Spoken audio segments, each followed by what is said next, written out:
Hello everyone, welcome to my channel Vishal studio. আজকে আছি আমাদের গ্রাম হবিগঞ্জের কৃষ্ণপুরে, আর আছি আমি আমাদের এই সুন্দর গ্রামটা আমি আপনাদের ঘুরিয়ে দেখাবো। সো বাচ্চারা, তোমরা কি যেতে চাও?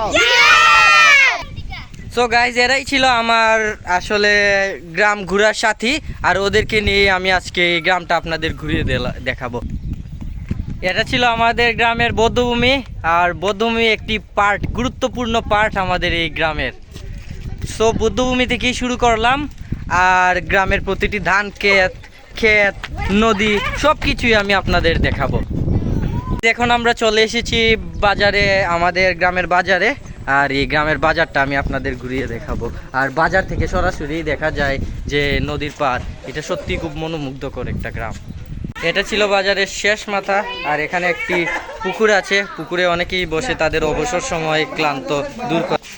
এটা ছিল বাজারের আরেকটি পার্ট, এটা ডান পার্ট। আর এখানে প্রতিটি দোকানই বন্ধ, কেননা এখন তো দুপুরবেলা, সবাই খাওয়া দাওয়াতে ব্যস্ত আছে। তবুও যে কয়টি দোকান খোলা আছে তা হলো এইগুলাই, একটা ফলের দোকান, মোবাইলের দোকান, ওষুধের ফার্মেসি দুইটা, আর একটা হইলো গ্রোসারি শপ। এটা ছিল বাজারের আরেকটি পার্ট। ছোট ছোট বাচ্চারা আমাদের সঙ্গে এসেছে,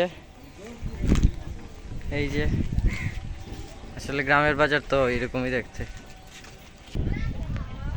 আসলে এটা হলো মানে নদীর ঘাট বাজারের। আমরা যখনই এখানে পানি চলে আসে তখনই আমরা এখান থেকে নৌকা নেই, আর নিয়ে অন্য গ্রাম বা অন্য আমাদের গন্তব্যস্থলে যাই। এই জায়গা থেকে আমরা শুরু করি আমাদের মানে পানিপথে যাত্রা। এখন পানি নেই, তার জন্য জায়গাটা শুকিয়ে গেছে। এটা হলো বাজারের এক পাশের দিগন্তের মাঠ। এই মাঠটা অপূর্ব সুন্দর, এই যে।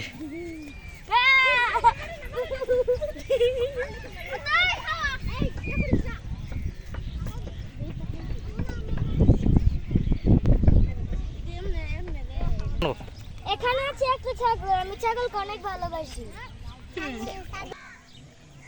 এটা ছিল আমার বাড়ির পাশেই অবস্থিত আমাদের গ্রামের একটি সাইড। এটা একটা খলা বলে, এখানে ধান টান শুকানো হয়। আমরা দেখতেই পাচ্ছি এখানে অনেকগুলা বনের স্তূপ। আসলে কৃষকেরা ধান কাটে, আর ধান কেটে এখানে বন প্লাস ধান শুকায়।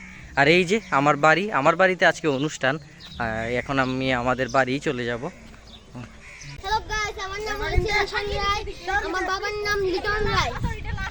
আমি এই গ্রাম দেখতে বের হয়েছিলাম, কিন্তু সত্যি এই গ্রামটা অনেক সুন্দর। আমি তো এই গ্রামের ফ্যান হয়ে গেলাম। সো গাইস, ভালো থাকবেন সবাই। আজকে এ পর্যন্তই থাক, আরেকটি নতুন ভিডিওতে দেখা হবে। টাটা।